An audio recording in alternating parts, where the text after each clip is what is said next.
to episode of I'm here today.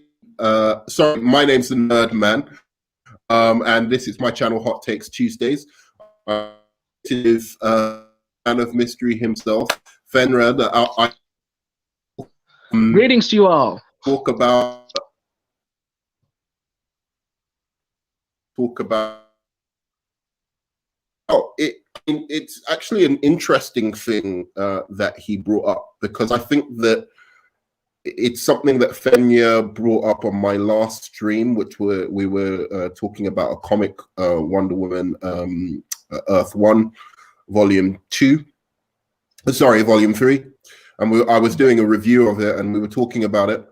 And he was talking about how he doesn't like reimaginings of characters. So I wanted to go in, and talk to him about what he means by that. I thought that was very provocative, and I think there are so many people these days, especially fans, that really just like their characters in a particular way. And I wonder sometimes if that holds back the films, or if not being accurate to the characters is what is making the films fail. So that's basically my introduction to the topic. Okay. What we think about reimaginings, and we're going to talk about Zack Snyder's Justice League plans in relation to this topic. So, do you want to introduce yourself, Fenrir? As much as well, I'm Fenrir the Ice Wolf, a young YouTuber in the making. I know I have yet to do a single video, but somehow, miraculously, I've made it to 55 subs. If anyone if anyone watching this wants to go look for my channel, just look for Fenrir the Ice Wolf channel, and please give me a sub. I want to see if I can make it to 100 without a single video. You should try. I think I've subbed to you. I think I've subbed to you, so. Yeah, because I haven't made a single video, but I've been into a lot of streams, done a lot of conversations, mainly about comic books and modern media. I'm a huge comic book nerd. You know your stuff as well, don't you? Because you've done deep cuts into DC. Like, there's comic books I've read that nobody I know has read, like old Paris Wonder, certain Flash comics, from the early days as well, like before kind of. What, you mean Golden Jeff? Yeah, Silver Age, Golden Age, Flash. Because I'm like, my big guys. I've read a lot of Shazam. The one that I haven't read and I want to do a deep dive into is Green Lantern. First of all, I respect your love for the character, but his name is not Shazam. He's Captain Marvel. To everyone, he will forever be Captain Marvel. Let's be honest. Okay. All right. I'll accept that. I'll take that on the The whole legal battle was a huge battle. But I don't think Shazam works because he can't even say his name.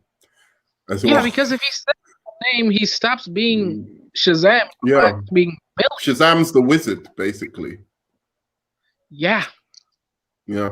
So it's weird, and I think they're trying to struggle with that and trying to figure out a name for him, even in the films.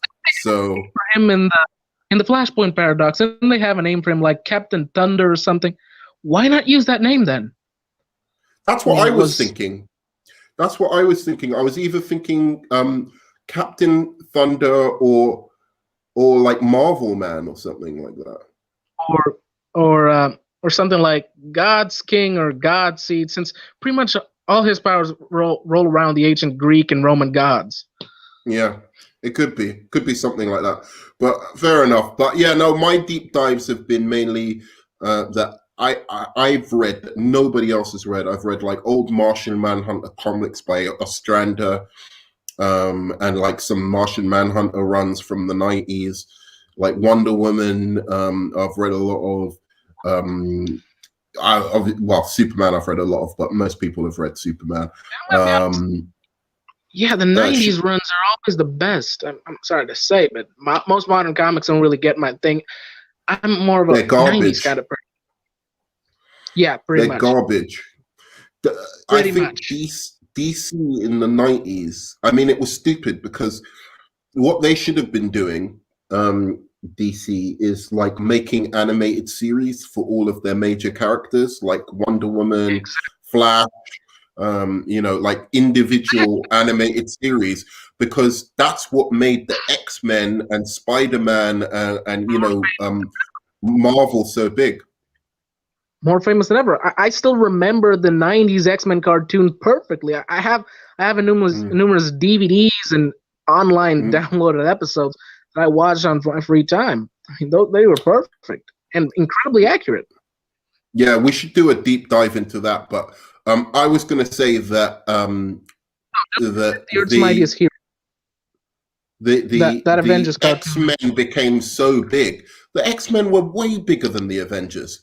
Way bigger than the Avengers in the 90s. They were reaching beyond Batman status in the 90s. The X-Men and the Fantastic Four literally build the mythos of the Marvel Universe in the 90s. They were the ones that started it all. Mostly the Fantastic Four, but the two teams did it more. Sure, but I would say that the Fantastic Four weren't quite on the level as X-Men because of that X-Men animated series. It blew up. It blew up. Yeah. Like, it was so big that I think if the X-Men movies were good, if the X-Men movies were as good as like Chris Nolan's Batman movies, then the X-Men would be right there with Batman right now. Yeah, we'd be having a lot of new X-Men stuff going on. Movies, video games, cartoons, all going to different mythos. I mean, the only X-Men cartoon we've had in a long time was the Wolverine and the X-Men, and that ended up with a huge cliffhanger of Apocalypse. They never gave us a season 2. Just promotional art. It was annoying as hell. Yeah. Sorry, man, your sound keeps cutting in and out. Are you what is it, your connection or something? No, I think it's because I don't exactly have a mic. Oh, okay, that's fine. I just hope everyone can hear on the video. Is there any way you can put your volume on the mic to the highest possible, just so I can hear it? See if it makes it better. Because sometimes you cut out, but you can still hear you. So maybe if you put it higher, even when you cut out,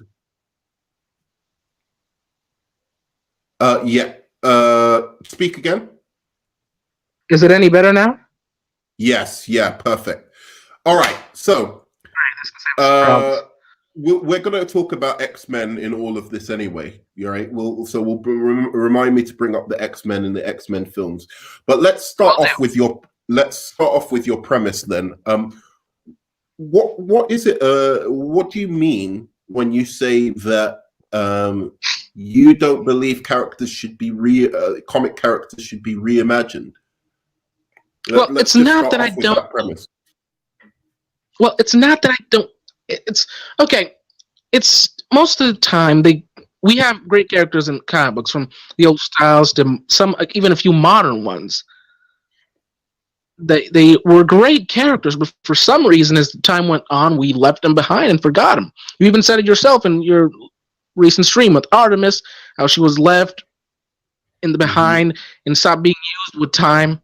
But then that's the thing. They leave these characters behind. They were so great that even today, people still remember and hope to see them again.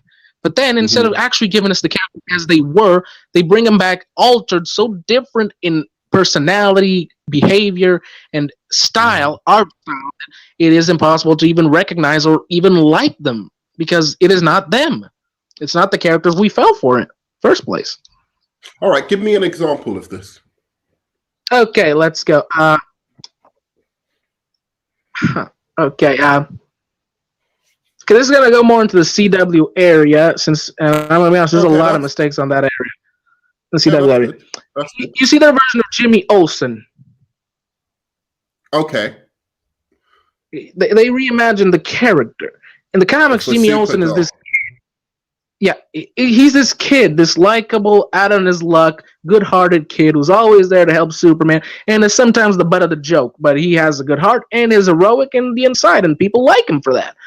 But this version of Jimmy is full on. They're full on trying to just turn him into badassery. They took away some of his elements because, let's be honest, the CW is not going to make a black guy look ridiculous. They are super woke and they are afraid of Twitter, so they're not going to make the elements of Jimmy go on to this guy. They turned a black guy into like the biggest bully in Supergirl episode 3, episode 1 to 3. So in general, I agree with you though. The depictions of black people are usually quite positive, I would say. Well, not always. I mean, have you seen Batwoman? Yeah, I know what you mean, but I mean, I think they're at least trying to be positive. I mean, like woke positive, not actually positive. Do you know what I mean? Like they're trying to be like PC, and all the black people are like, you know, and putting them in weird things. Like, so Jimmy Olsen basically, go on. Yeah, but Jimmy Olsen was in it from the first season, right? Yeah, he was in it from the first season. Then he became Guardian instead of Jim Harper. But I think it's because they were doing the whole multiverse thing, and since Jim Harper was the uncle of Roy Harper, who was in the Arrow universe, they had to keep it apart. That's an interesting one that you brought up in terms of Jimmy Olsen. So you did what you did actually is really good, actually, because it's the first thing that I always like doing when having this discussion, because I'm caught somewhere in the middle when it comes to these characters and how much you can change and mess around with them. So for me, the superhero, especially in DC, not so much in Marvel, but in DC, the superheroes' origins are so iconic now that you can't fuck around with their origins. Exactly. You have to keep their origins almost exactly intact. Superman comes from Krypton. Krypton explodes. His parents. Well, But I was going to give an example just from Superman. Like, his parents. He's sent to Kansas. He's picked up by these parents or whatever. That has to stay intact. What J.J. Abrams was going to do in Superman Flyby. I don't know if you ever heard about that script. Oh, yeah, I have. I've seen the script a few times, and I gotta admit, he was completely out of character on that. I'm not the only one that saw it, right? No, he was completely out of character. But even worse than that was the Krypton didn't explode. He was sent because there was a civil war on Krypton. And he was sent to Earth, to get away from the Civil War and all of this bullshit. And his family, his parents were still alive on Krypton.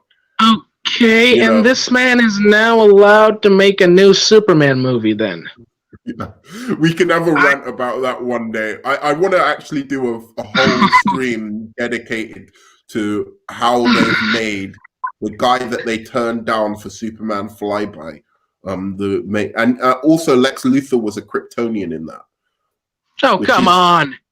Yeah, I just was like, dude, But anyway, so for me, the superhero origin has to stay the same, right? Exactly. In terms of where they come from, what creates them, and that kind of thing. So, what were you going to say about Aquaman? I know, it's just the fact that he is. When it comes to Aquaman, his story is understandable. He is the son of a lighthouse keeper and a queen from Atlantis. Grew up an ostracized outsider. Grew up to serve and protect the ocean. Has an evil brother who wants to take the throne, and fell in love with a beautiful, hot redhead, and got married. I mean, there are some things about the myth that just can't be. Is that the actual original origin of Aquaman?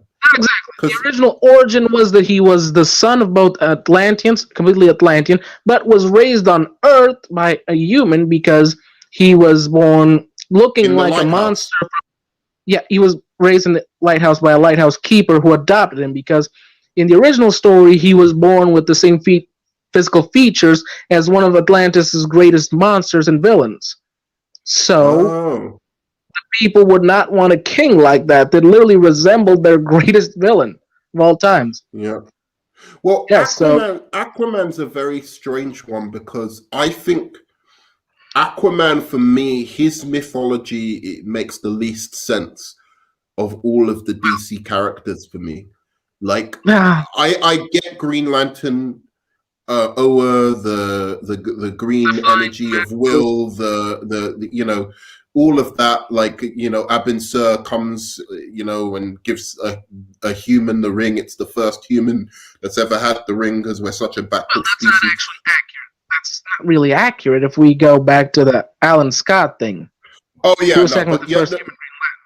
okay. Technically, when I say stick to the origin, I mean by that when the origin became iconic. I'm not talking like Green Lantern in the Golden Age, Flash in the Golden Age. That doesn't count. Yeah, I get it. You know, like it's not until like when their origin is really like. I get it. I'm just saying, is technical count as us as actual fans. That is, we know it as it is. I'm not saying what's happening right now in the comics. Just saying. Oh, come on, Vishal. How could you not care for Aquaman? That guy, he's freaking awesome. That's why he's my freaking #1 hero.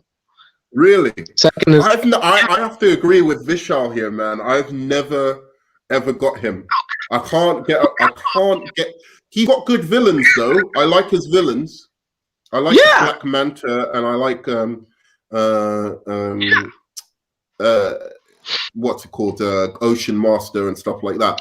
And that for me is always half the battle with these heroes. It's like if they've got great villains, then I'm like, all right, I'm at least interested a little bit. The villains can never be a joke. I mean, because if the villain is a joke, then how are they a problem for the hero?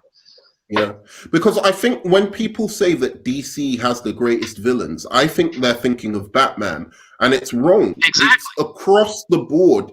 DC, like Aquaman has good villains. Green Lantern, look, when they say good villains, it's good villains for that character, right? It's not that they're all like the Joker or something like that.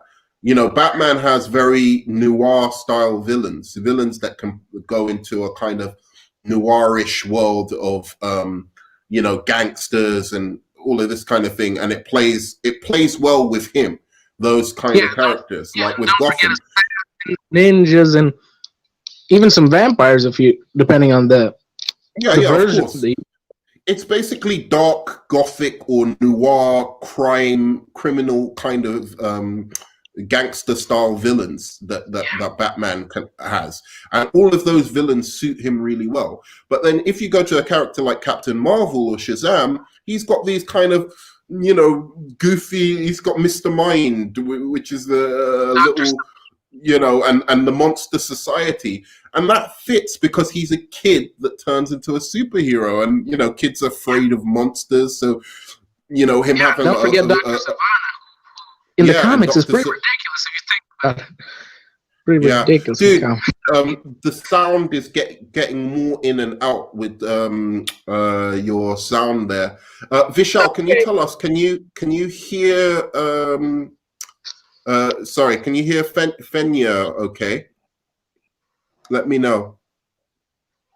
Okay, I really need to get a mic.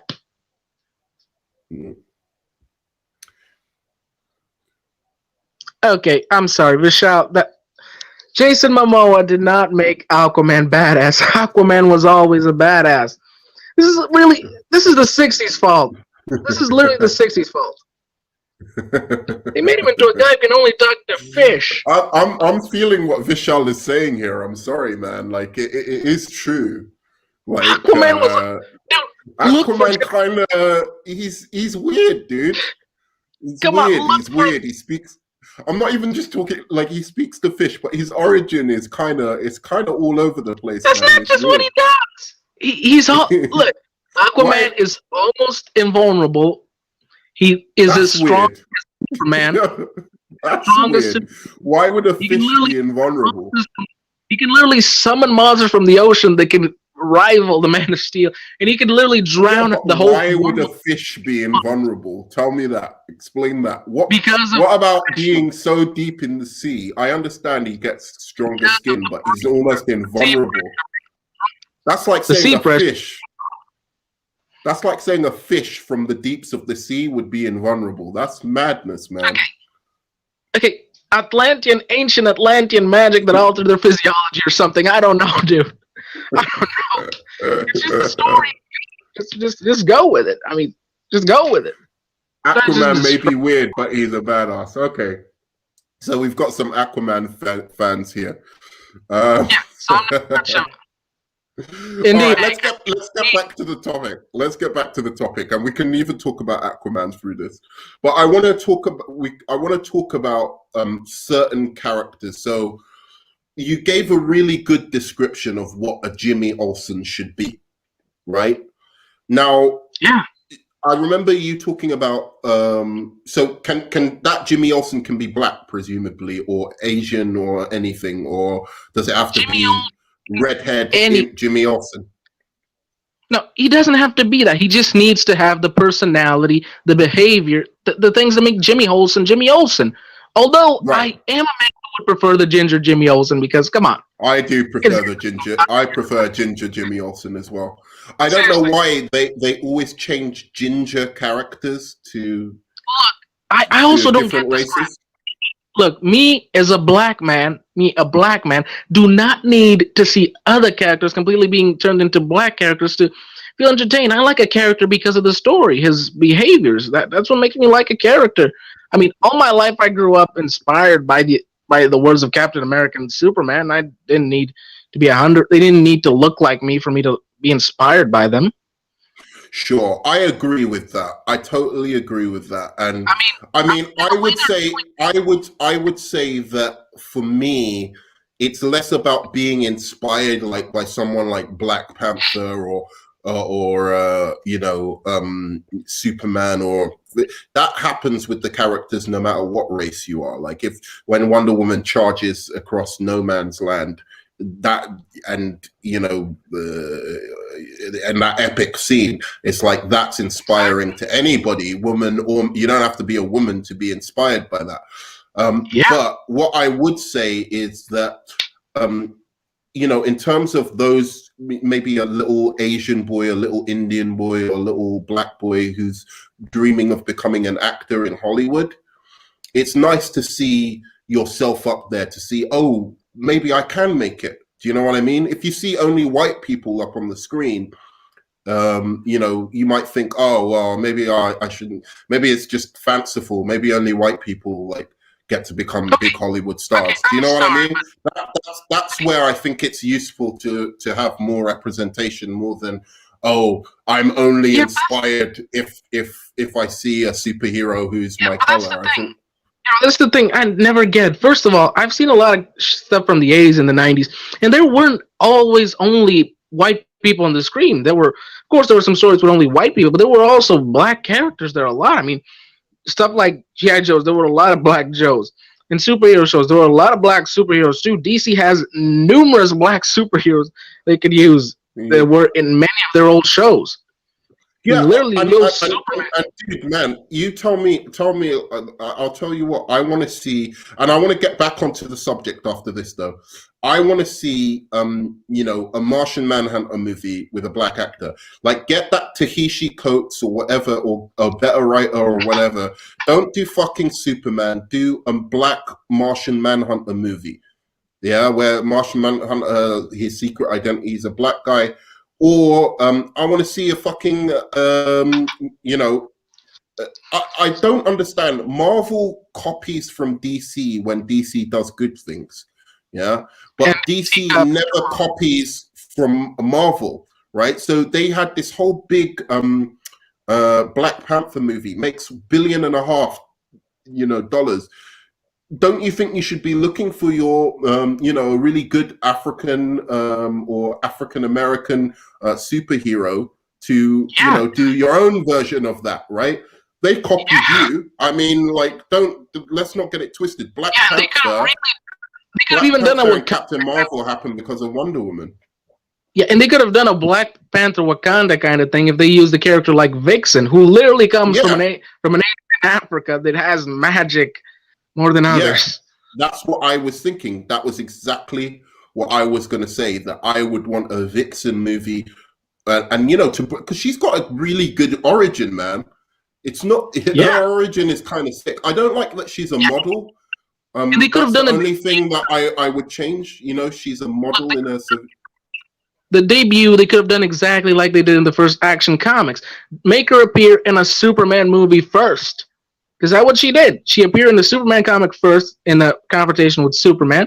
Then they became allies, given an origin story of her own. Of course, they already said the story there also too in the Action comic. Dude, if you ever have a chance, read the Vixen origin story. It's actually quite good. There's a good comic on it. Obviously, they did that recent one, the animated movie, basically, which was done in like parts, which was actually quite fun. I quite liked it. It was like the Flash one. It was nice. It was better than the CW shows. Indeed. Much was. Yeah, and then of course you could still do a Cyborg movie. Cyborg is my second most hated character of all time.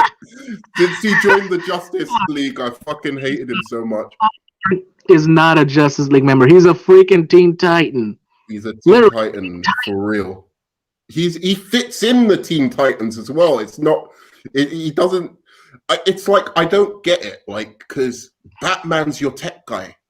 Why would you want another tech guy who's better than Batman? So what's Batman supposed to do? Martial arts, karate? It makes Batman useless.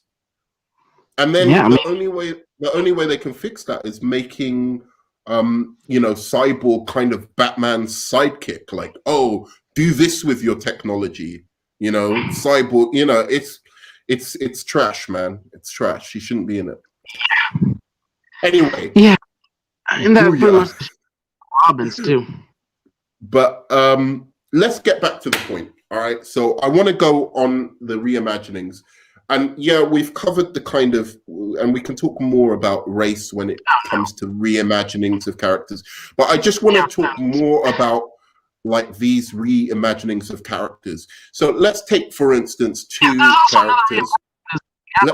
A modern they're gonna turn Tim Drake black, and they literally they're not even keeping the same origin.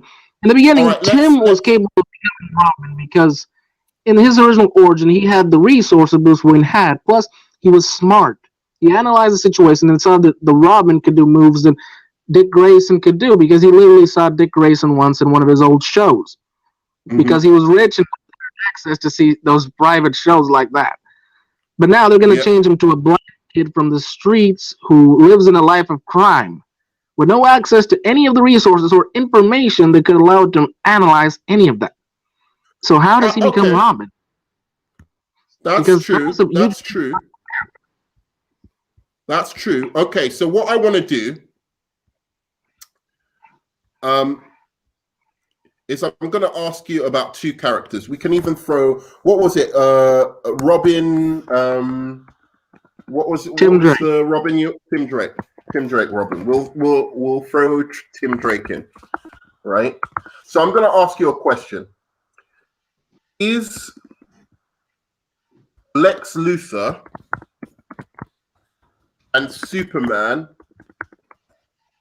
from Zack Snyder's Zack Snyder's Man of Steel and Batman v Superman, are they Superman and Lex Luthor, or are they different characters to you? Would you qualify them as being actually the characters from the comics, or something completely different, or not completely? You know what I mean? They're different. I'm sorry, because they've took a lot from. They haven't taken much from the comics. Lex Luthor is a lot of things, but he's not a crazy guy who just wants to destroy Superman. He wants to prove that he's better than Superman. That he's a god. But this one is just like he just wants to kill him because he fears him, other beings with power. Lex Luthor doesn't fear beings with power. He sees them as useless and a symbol of weakness because they stop humanity from going into what is bigger than anything. He doesn't. Okay. He's not that. He's not that. So you in particular, would you say that Lex Luthor in BVS was less Lex Luthor than Zod from Man of Steel? You see what I mean? Which one was more comic accurate to you, Zod from Man of Steel or Lex Luthor from Batman v Superman? Well, I think that in a way Zod was a bit more accurate, but still, the entire DC universe is pretty inaccurate when it comes to the characters. Wonder Woman was perfect. She was perfect. I'm not gonna lie, she was perfect in every way. Okay, so we've got a baseline of agreement that Wonder Woman and Captain Marvel, Shazam. Yeah, him too. Okay, good. So they nailed it in everything. We've got a good baseline here. So we both agree Wonder Woman, right, and Shazam. Comic accurate. Yeah. Now, you think that there shouldn't be different spins and interpretations on these characters, or how would you explain your position? Okay, can you repeat the question? So, okay, let me ask you one thing before this. What about Superman in Man of Steel and Superman in BVS? Comic accurate or? Not much, because he was pretty. Look, Superman has serious moments, but he was super dark, incredibly negative in many ways. I mean, even Pa and Ma Kent were pretty out of character for me. I'm sorry, but that Superman it wasn't my kind of Superman. And what he did, especially the Zod and Superman fighting scene, that was what completely killed it for me. Superman in the comics he plays it safe. He has his powers. He knows how to use them correctly. For example, with his speed and strength, he could have literally taken Zod out of the city or fought way above it to keep them from destroying any buildings. In the comics, he even says he sees the buildings of Metropolis as more important than himself. Yeah. No, I agree with that. I think the destruction was completely... Make a lot of sense. Superman lived on Earth for years and developed his powers slowly. Even in the beginning of the movie, he only got flight at that exact time. So how did Zod already have every single one of them in just a day? That's true. That is true. And that could have been an out for them for how Superman could have defeated Zod rather than having to kill him. I think that the fact that he hadn't absorbed as much sun could have been really the key to defeating him. Yeah, because when it was about a ton of Kryptonians going to fight Superman, I really thought actually Superman can actually win because he's been under the sun longer and is stronger and faster than all of them, so he can literally win with ease. But then they made it somehow impossible for him to win because the stakes aren't as high as they think if you read the comics and learn Kryptonian physiology. I didn't even know you could break a Kryptonian's neck like that. I didn't know another Kryptonian. I thought Kryptonians were like invulnerable to that kind of shit. They are impossible to kill. Even Darkseid can't just break Superman's neck. Yeah, I didn't know that. Like, yeah, exactly. Why hasn't Darkseid just broken Superman's neck then, if that's the case? But anyway, so this is why I'm asking the question, right? I don't agree with you on Lex Luthor. I believe that Zod and Vishal actually said something I completely disagree with here, which to me is just crazy, that you like the Zod from Man of Steel more than Superman 2 Zod? Nah, bruh. I would almost agree with you on anything else in Man of Steel. The OG Zod was fucking hard, bro.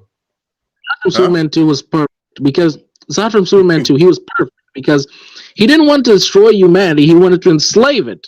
And that is something I think to do. Zod would much more likely want to. He's vain. That's the biggest thing about Zod is his vanity. He just believes he's just this supreme kind of ruler, and yeah, exactly. So he'd want to subjugate all of humanity to his will. You know, like this is Planet Houston. No, man. He's iconic, bro. I win. I always win. You can't beat that, man. No, you just. But anyway, sorry, and also, how can you say you prefer fucking Zod in Man of Steel when he didn't even say kneel before Zod once? Not even a kneel before Zod. That was one of his words. Literally, the guy wants to control everything. Yeah, it's kneel before. He wants to be a king. That was the whole point of his war on Krypton before it exploded. He wanted to rule. Look, if he had have said that the Zod from the TV show Krypton was better than the original Zod, I would agree, or not even agree. I would understand. Do you know Zod from Krypton? Yes, I saw Krypton. Still disappointed they didn't have another season. I heard Hawkman was going to show up in the next one, and Martian Manhunter, because John has a lot of connection to the L family of Krypton. Hey, can I ask you a question? Do you know how to, because I'm using my headphones, do you use Streamlab much? Or StreamYard? I normally just use it in other people's streams. I haven't yet done my first and only stream. Don't worry then. I was gonna play that Zod scene, which is my favorite scene. But anyway, let's get on with this because we keep kind of going away from the point of this. So I want you to tell me. Really get out of the point. Really get out of the point. I want you to tell me what to you, because you did a really good description of Jimmy Olsen.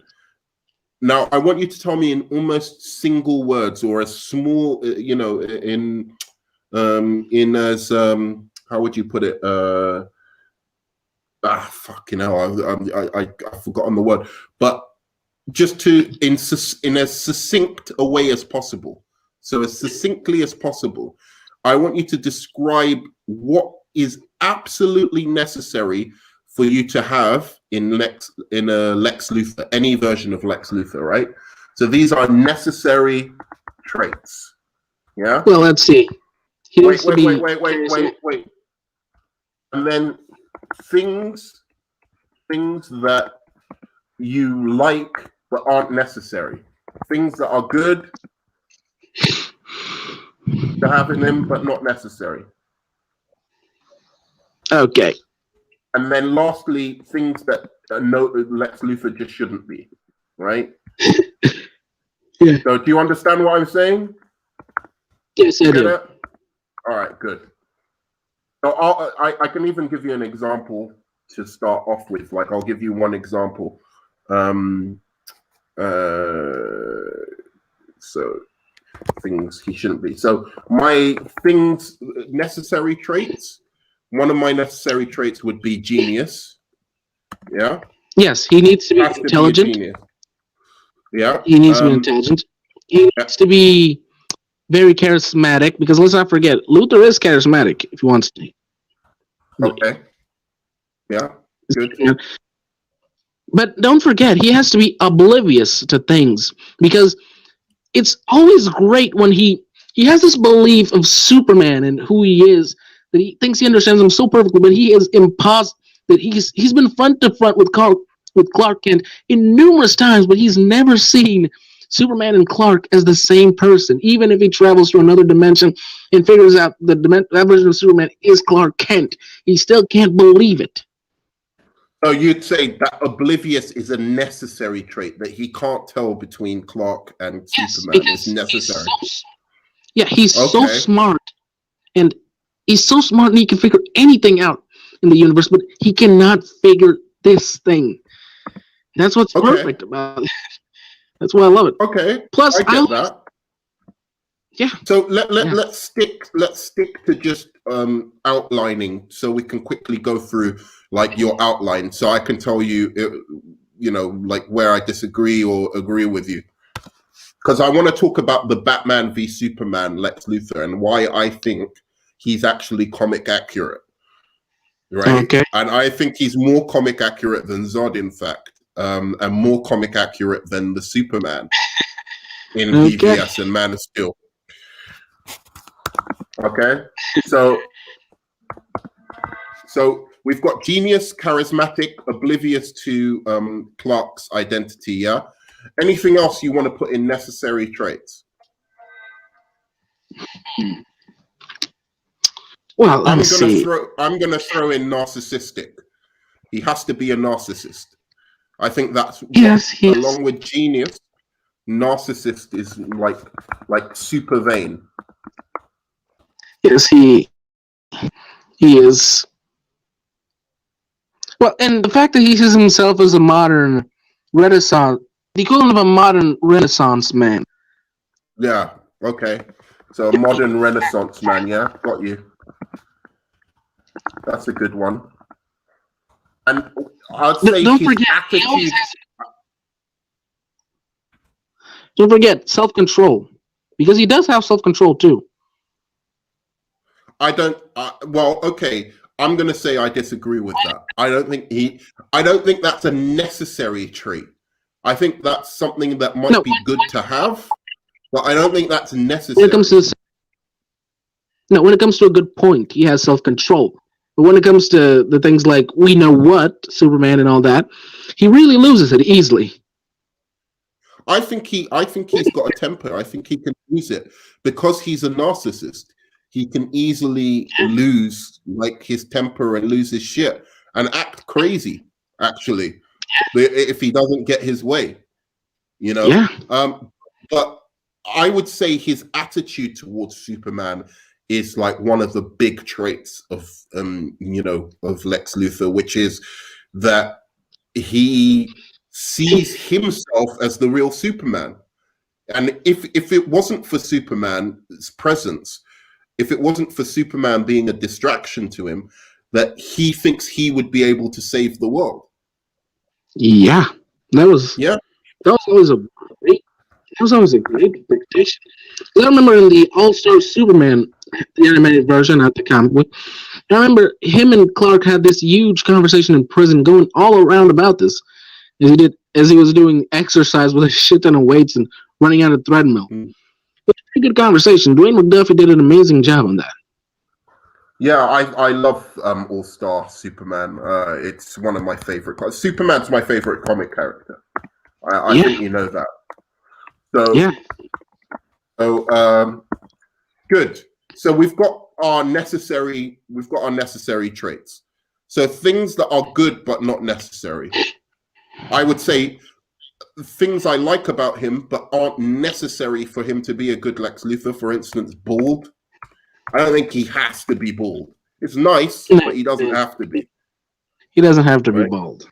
Yeah. So what else would you say good but not necessary? Well, let's see. I would put your oblivious suggestion in good but not necessary. I don't think that's a necessary trait. Yes. But anyway, go on. You tell me. He doesn't have to look on all obsessed with Superman. Sometimes I think it's best when he looks this calm and doesn't actually care, but in reality he's maintaining this huge anger within him. Yeah. Okay. So he's kind of like he's a little bit obsessed with Superman. So obsession with Superman, I think, is the thing. But he doesn't like to show it. He's obsessed with it's kind of like in Red Sun, right? Like just give he's me obsessed with destroying Superman. Sorry?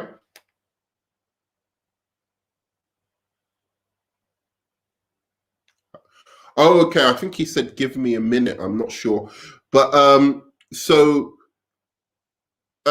yeah, I think that sorry about that. I had to take care of a situation. No, it's okay.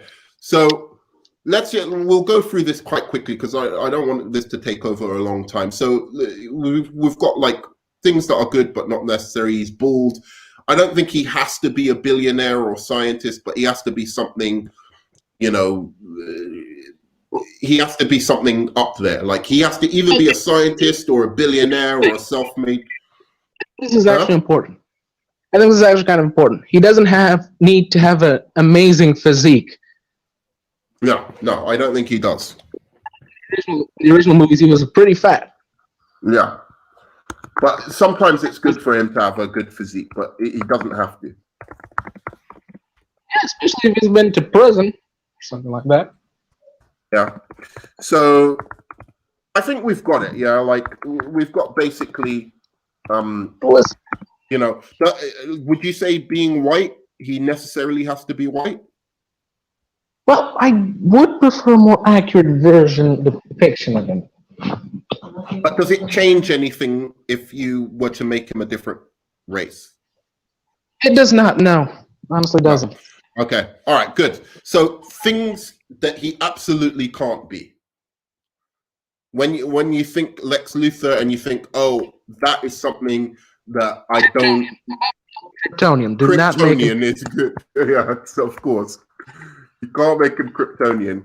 Oh, also, I was going to say that his origin is flexible. I think you don't have to have him be know Clark when he's younger, but he could know Clark when he could be from Smallville and have known Clark when he was younger. Maybe he doesn't. Yeah, there's different versions. The old Smallville show. You've seen it? Yeah. I like it, but I don't think they needed to do that kind of connection between the two. It was a good one, but it wasn't necessary. It wasn't necessary. It's nice, but not necessary, right? So that's what I'm talking about in those kind of things, right? So there are versions of Lex Luthor that he's always been in Metropolis. There's versions that he's a self-made person, versions where his dad is rich. Do you know what I mean? So all of that, I think, in terms of his origin, I don't really think Lex Luthor has an origin story apart from the story that you're telling about him, right? Like, so if you're telling a particular Superman story with Lex Luthor, it depends on what the Superman story is you're telling as to how Lex Luthor becomes Lex Luthor, essentially, right? So he can't be Kryptonian. I'm going to say he can't be a nobody. Like he has to be something, whether it's a scientist or billionaire or something that gives him some kind of power. And he can't be, I don't know. I can't think of anything else. But Primal, because again, one of the main reasons about Lex is that he is respected by the people. He likes that fact. Yeah. Narcissism makes him want to be respected. He cannot be a known criminal. Yeah, he can't be a known criminal. Okay, we can put that in. Mess up from time to time, but he'll always find a way out of it. Right. Okay. So we'll leave it at that. Right. Now, what I was going to say is, I think too often people are very rigid about what their interpretations of a character might be, and I think Lex Luthor is a really good one to look at, because when you hear people say that the Lex Luthor in BVS isn't Lex Luthor or isn't comic accurate, I kind of look at them and I'm like, well, have you read Birthright? Have you read, certain comics where Lex Luthor is a little bit on the edge and his mind works so fast, he's so brilliant that he's almost autistic in a way, like, on the autistic spectrum, where he can't really communicate with human beings properly because he's so much more intelligent than them. Yeah, right? I mean, and I think that is the Lex Luthor that they were going for in BVS, and they were going for an interpretation where Lex Luthor is a modern tech billionaire, which makes sense. I was going to say one of the things that people often say is Lex Luthor's older than Superman, and he isn't.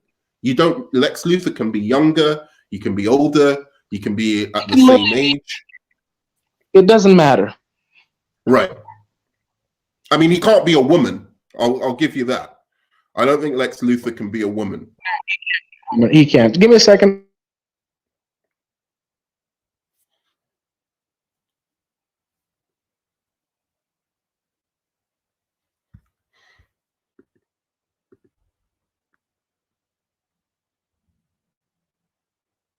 I'm not sure. I'm not sure if there's going to be another teaser today. So, yeah, as we were talking about, is we were talking about what makes a good Lex Luthor, essentially, and what would be something. Lex Luthor's Jolly Rancher. Yeah, of course. That's always kind of used. So, Mark Lester, do you not like Lex Luthor from BVS, or do you like him?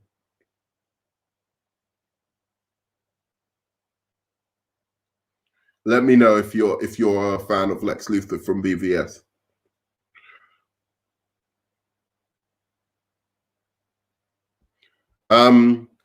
So yeah, you know what we're trying to get at is that people, I think, in general, when it comes to certain characters, are that they are kind of, you know,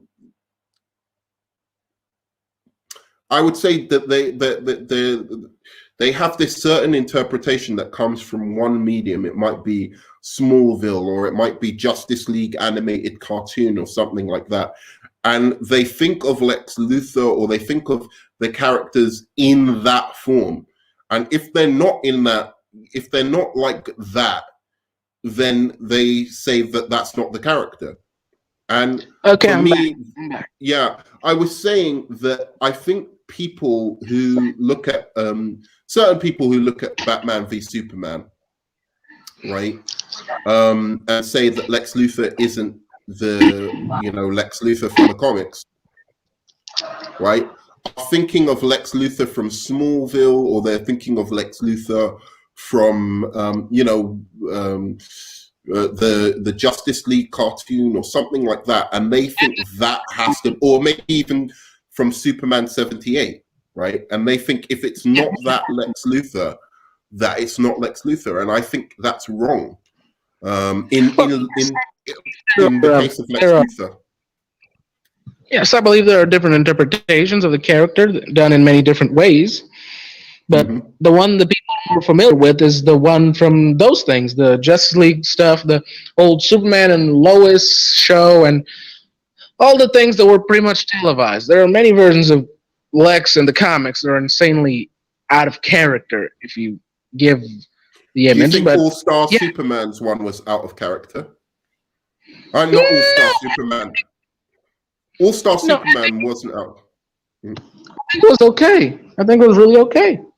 Yeah, but he was a little crazy and obsessed with Superman, wasn't he? He was a little like, but I guess he was still very charismatic, right? Yeah, he was. He was, for a man in prison. He was. Yeah, and what? But I was going to ask you about Superman. Have you read Superman Birthright? I have not, but I have to ask you: have you read Superman Red Sun? Yeah, of course. Yeah, it's a good interpretation of the roles being traded right there. Yeah, no, and the Lex Luthor in that is probably my favorite Lex Luthor from any, you know, from Red Sun. It was great. Like, he was basically playing chess the whole time with Superman, like, you know, but he's like a master chess player, and Superman is just, you know, like a whole board full of queens, essentially. So it was a really good you know, strategic back and forth between them. But anyway, okay, so the whole point I was trying to make of this is that you know, when it comes to the question of is a character comic accurate, or we shouldn't reimagine comic characters so much. I want to know that how, like, what is the remit? Like, where's the edge of where we can take that? For me, Superman in Man of Steel is too far over the edge. That's drawing outside of the lines. But Lex Luthor is still within the bounds. I still recognize that. It might be a bad version of Lex Luthor, but it's still Lex Luthor. Like Superman, there are certain Superman animated shows and stuff like that that I don't like. And I think that's a bad Superman, but it's still Superman. right? It's still a version of Superman. I recognize the traits, but I just don't enjoy the film, or I don't enjoy the performance, or something like that. But I straight up don't think Superman, you can call the character in Man of Steel and BVS, I don't think you can call him Superman. I don't think he's Superman. I think he's a different character wearing a Superman suit with Superman's origin. Yeah, he really didn't feel like Superman. Yeah. It really didn't feel like it. You know, so Superman Returns is a bad film, right? Like, because I actually think it's better than people make out, but you know, broadly speaking, people don't like it, right? But that's Superman. Was not a huge you know what? Sorry, Carl. I was not a huge fan of that one. Yeah, no, exactly. But it was Superman. You didn't go away from it thinking, wow, Superman wouldn't do that, or that's not really, you know, do you know what I mean? Yeah, I do. Yeah, exactly. Okay. All right, good. So we've discussed that. Now, tell me, you know, what's your general opinions on Zack Snyder and his interpretations? And have you been able to have a look at the plans for Justice League Part 1 and 2? Yeah, I've seen the trailers. I've seen some things. It looks good. Visuals, we're speaking visuals, it looks good. Looks good, very good. But my main problem is still just the characters. And a bit of the story too, but just the characters. I hope his story and plot is a lot better than Joss Whedon's, because again, that was the definition of a dumpster fire. A huge, huge dumpster fire. Why didn't you like that? What the Whedon that you didn't like? Well, the Whedon version is a bit confusing if you think about it in a few ways. Plus, the designs between the two, between the Snyder version and the Whedon version, made a lot more sense. Plus, the Whedon version was a bit short, if you ask me. And the Snyder one, well, it's about 4 hours long, and I do like a long, entertaining thing. I do like having a long. A lot of people, going back to the reimaginings of characters, a lot of people say the Flash in Whedon's Justice League isn't comic accurate. Yeah. That. Do you agree? I read a lot about the Flash. I have his monthlies. My favorite one is still Jay Garrett, but hey, I love Barry and Wally too. They're both great versions. This version of the movies was horrendous. He was not a good Flash. But in the comics and any other media, Barry is very athletically fit. This guy barely looks like he can handle himself in anything. I know there was about that joke about never being in a fight and all, but Barry was a police officer, literally very fit and capable of standing his own. I know they wanted to make the little kid of the group. They could have done it way better. They could have not done Barry. They could have done Wally West, making it seem as Flashpoint already. Yeah, but Wally West has a shit origin. You can't. I don't think so, because I think.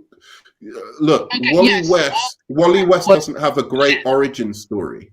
That's the problem. Yeah, he was just in Barry's lab, and then lightning hit him and the chemicals, and he became Flash without any common sense or reason whatsoever. Yeah, it wasn't that great. Yeah, but I'm talking about his mother and how his mother died and his father and all of that kind of being in prison and all of that stuff. We're talking about Barry or Wally? Barry. I'm talking about Barry Allen's origin is better than Wally West's origin. Yes, it is better. And he's got a good job. He's got basically a story. Like he's a police officer. He's a forensics guy. He's got Iris West. You know, he's got supporting cast. Whereas I don't think Wally West really has that. Well, so he did. How are you gonna bring Wally West before you bring Barry Allen into the Justice? Well, I think they could have just done that. Wally is not the first Flash. There were other before him. There was another before him. I think that would have been a terrible idea, to be honest, because like you need to know. You can't assume that the audience knows as much as we do about Flash. Yes, I know. And then just throw them into a Flash from the future. But what I'm saying is like, I'm saying is that Wally West has the better, he's got the most commercially appealing personality. Like he's the funny one. He's the one who, you know, he's a bit unsure of himself. There's room for him to develop. He doesn't quite know all the spectrum of the Flash powers yet, but you know, so he's somebody that you can that you can really empathize, relate to as a character, or relate to as a character. Whereas Barry Allen has the better story. So why not mix the two and get the best possible version of the Flash for your universe? That's what I thought that was a good idea. Yeah, it was. I mean, so they you can agree? Yeah, I agree. I thought you disagree. Yeah, I have to agree. When the conversation gets right, you just gotta agree. Enough with the pride.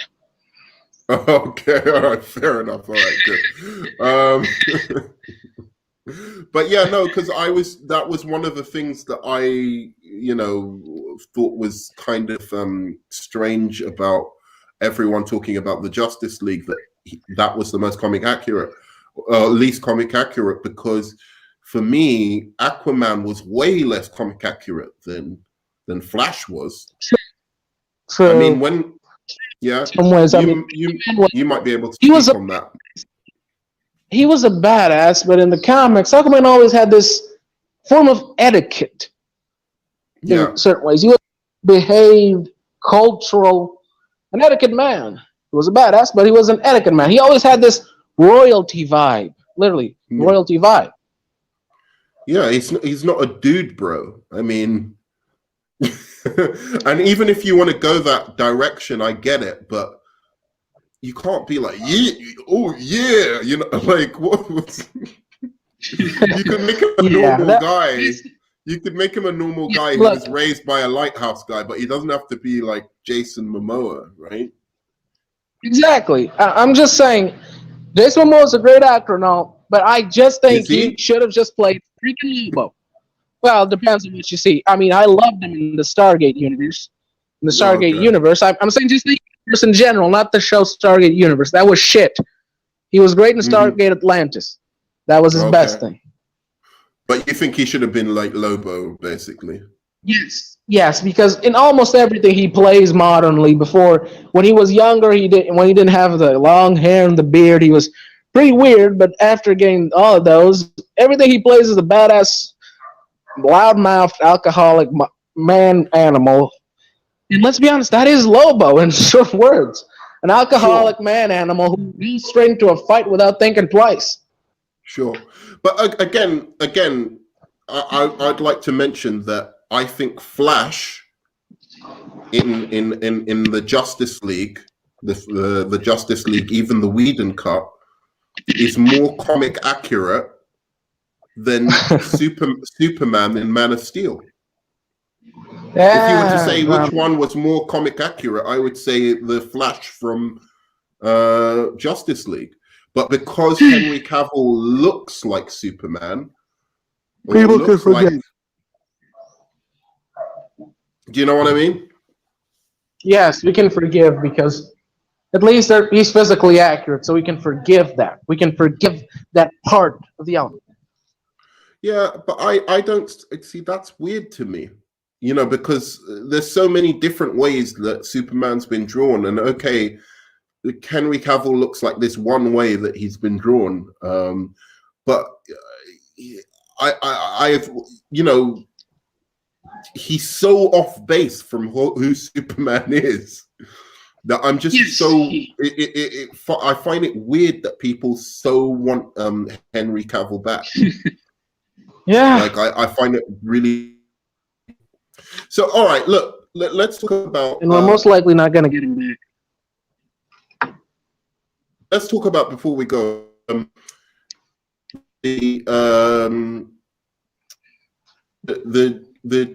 So there was plans for Justice League 1 and 2, which was Zack Snyder's Justice League. Yes. And I wanted to read, and get your thoughts on these parts of. Why is this here?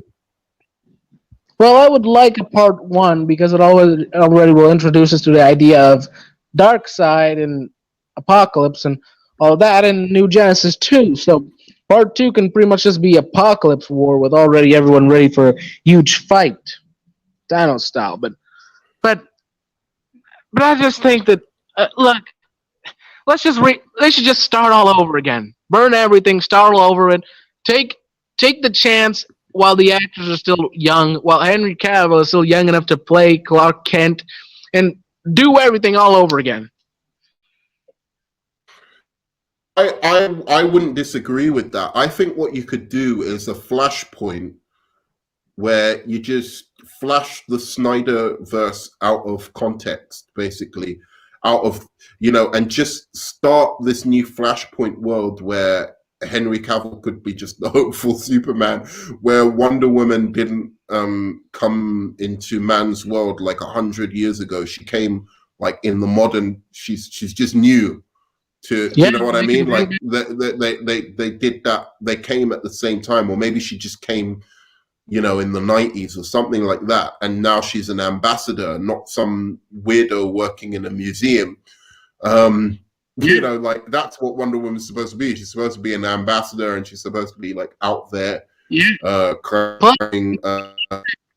Plus, it could bring the chances to a lot of other things like the JSA, because it wouldn't make sense that Wonder Woman was fighting between World War I and II and not meet the fucking Justice Society or other heroes from World War I, basically. Yeah, true, but I would just prefer they bring her to the modern day. Because that's when she's most interesting. Yeah, and that's why I think Wonder Woman 84 suffered. I understand what you're saying, and yes, if they keep her in the past, then you should have done a JSA movie. You should have done Wonder Woman and JSA for Wonder Woman 2. That would have been a good way to go. Done a movie like that. I'm just saying that it wouldn't make sense if they ever do a JSA movie in those times and not put Wonder Woman. It wouldn't make much sense, and then it would ruin the character. Because how could she have been part of a superhero team and not speak about that team to Batman in the Justice League movie and possibly look at their descendants to see if any of them inherit any of the traits? Yeah, I see what you're saying now. I see what you're saying now. In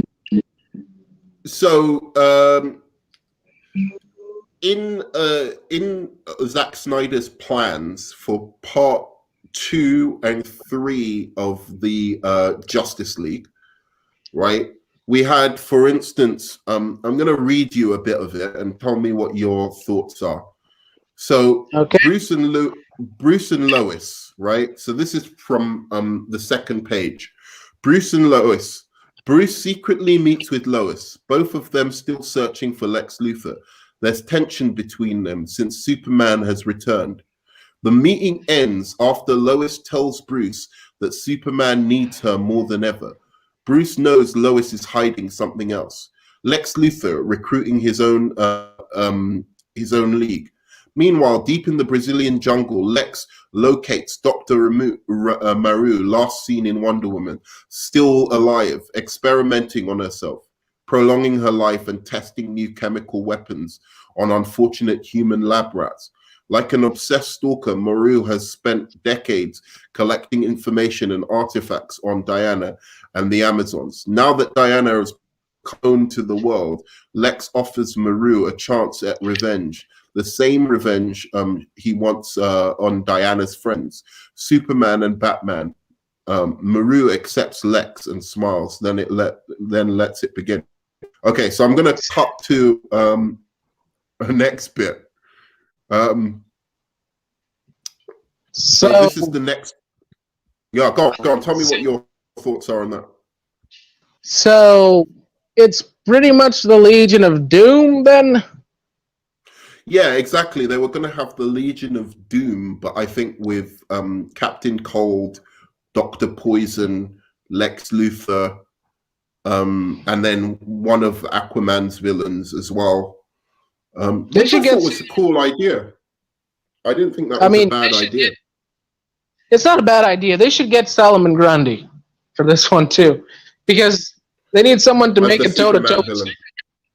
Yeah, to make it toe to toe with Supes. Yeah, exactly. Well, they need someone to go toe to toe with Wonder Woman then as well. I mean, and Solomon Grundy isn't going to be shit to Wonder Woman and Superman. Well, it depends of the version and how. Yeah, true.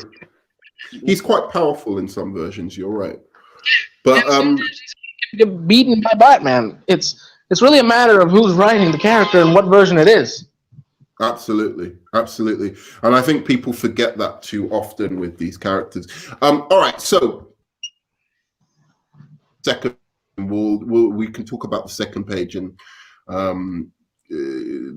see what you think. So, intercut Lex and the villains with the Justice League returning to their lives in Metropolis. Superman asked Lois when she was going to tell him. Tell you what, Clark? That's Lois Lane. Superman says he can hear the second heartbeat and she shouldn't call him Clark. Clark is dead. The world believes that too. Superman mistakes Lois' hesitation for fear. I won't hurt you, he says. So basically, Superman has given up his identity as Clark Kent in part 2. They're doing this route again. They're going to do this route again of dark, evil Superman. I mean, I know some people like that and all, but I'm sick of that version. I'm sick of that. Yeah. It's too obvious now. It's way too obvious. He's going to have the black suit and go around burning things to the ground, asking for dominance. It'd be cool to do evil versions of each Justice League member and see how that would impact the world. Like an evil Flash that can time travel and, how he would impact the world, or anything but Superman again, it's just, for me, yeah, you're right. It's played out. Yeah. And I don't like the idea of, he hasn't been Clark Kent in either.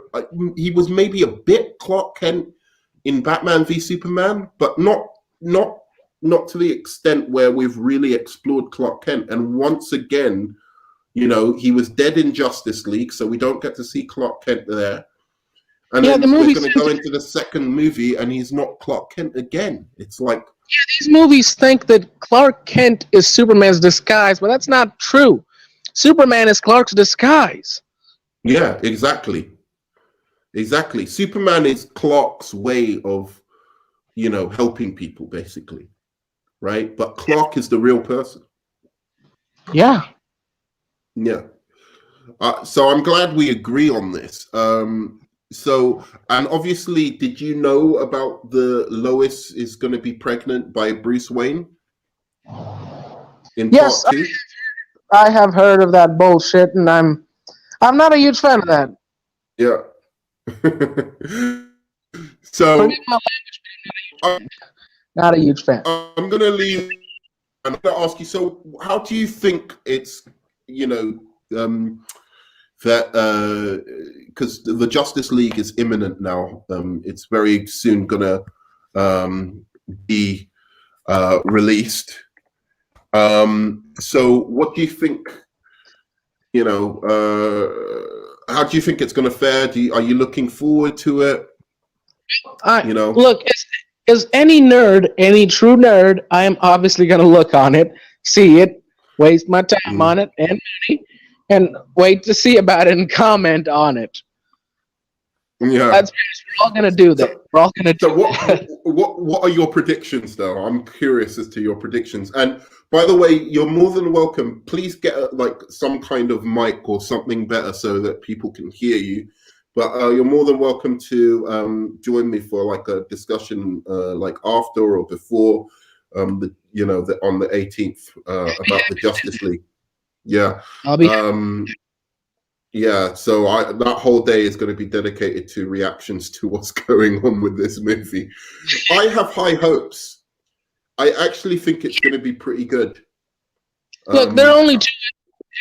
If this movie is if this is a success, Warner Brothers might rethink this and maybe turn it into a TV show or something to keep it on, so they can cash more cow out of it, out of this cow, to cow more cash out of this, to pretty much milk the cow.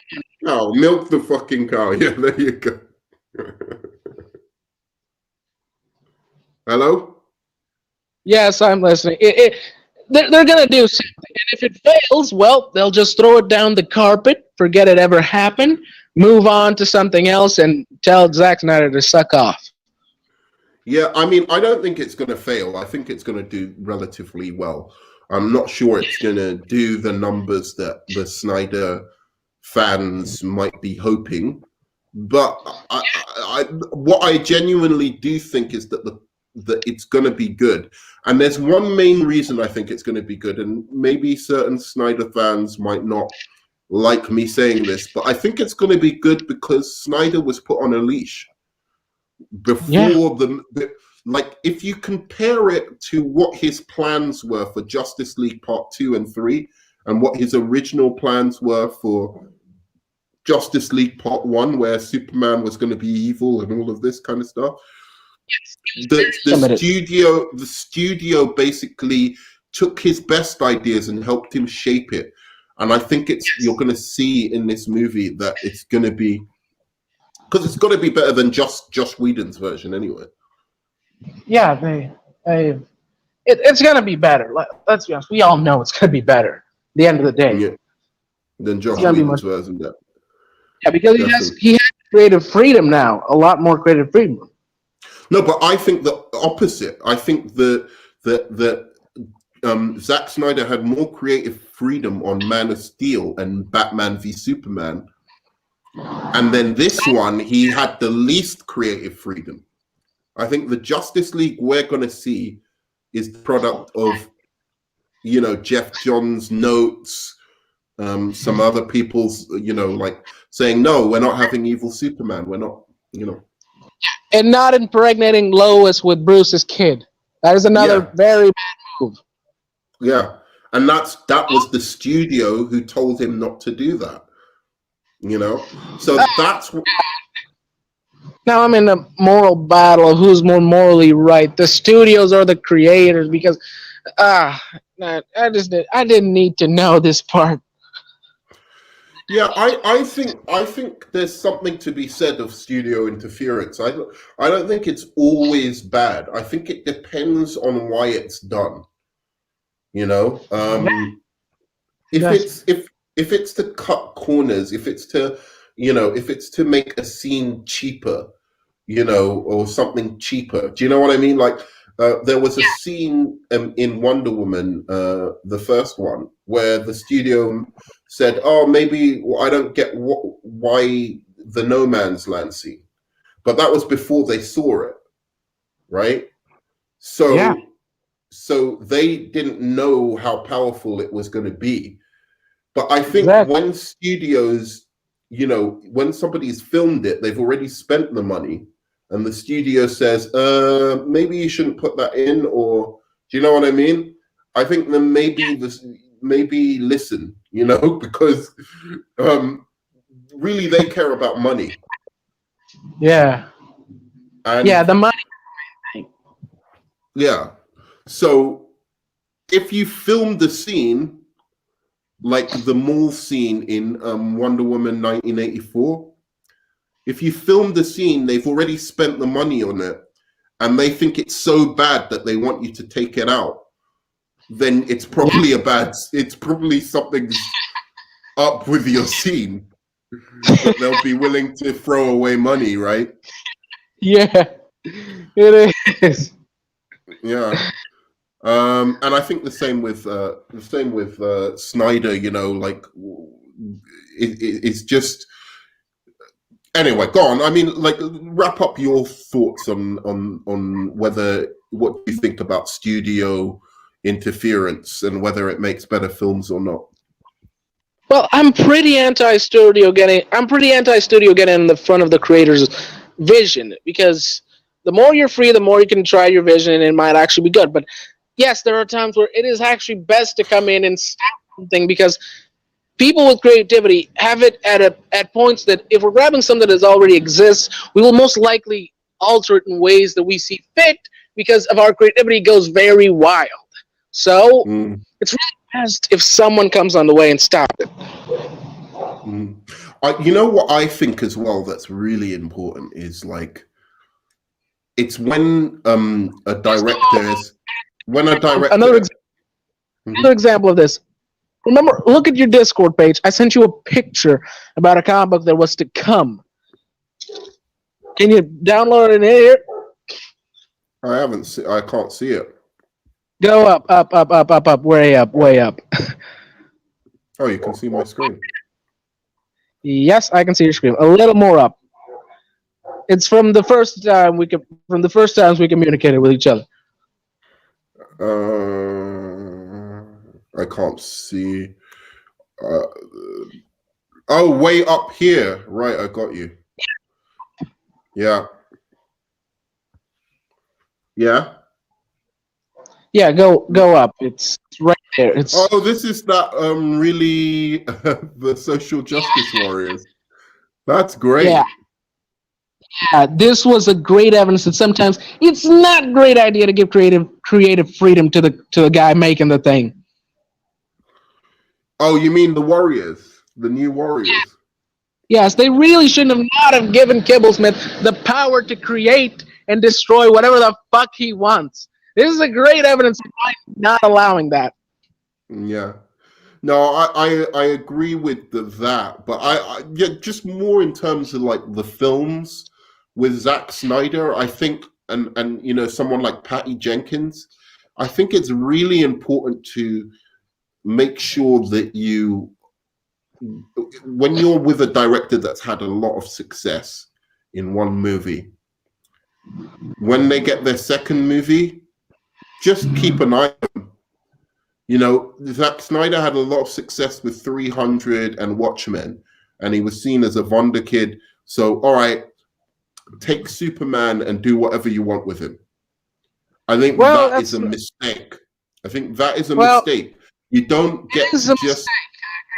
I agree, because when actors and creative people grab a work, and the first thing they're actually trying a bit. They're trying because it is good. They want it to be good because they can make more money. But then it starts becoming love. It becomes a cash grab. Well, I think as well they get ego when you get success. So I think Patty Jenkins got a lot of ego.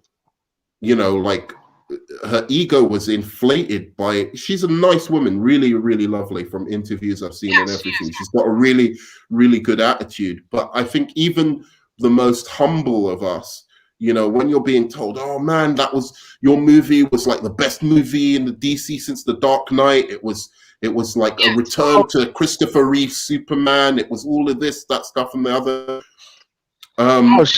She's gonna be like thinking, I can do no wrong with this character, and that's when you especially need somebody to come in and say, you know, because I cannot believe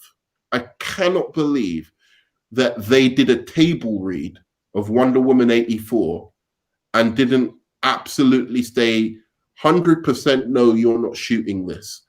We've got to go back to the drawing board, or we've got to get a screenwriter to come in and fix this.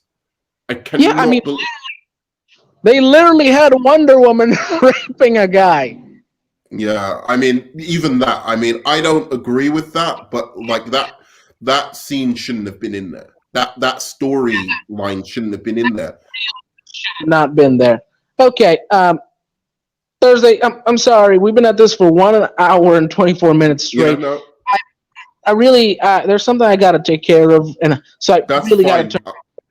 I was about to say I was gonna end the stream myself. But anyway, thanks for joining us today, and I will see you on the flip side, guys.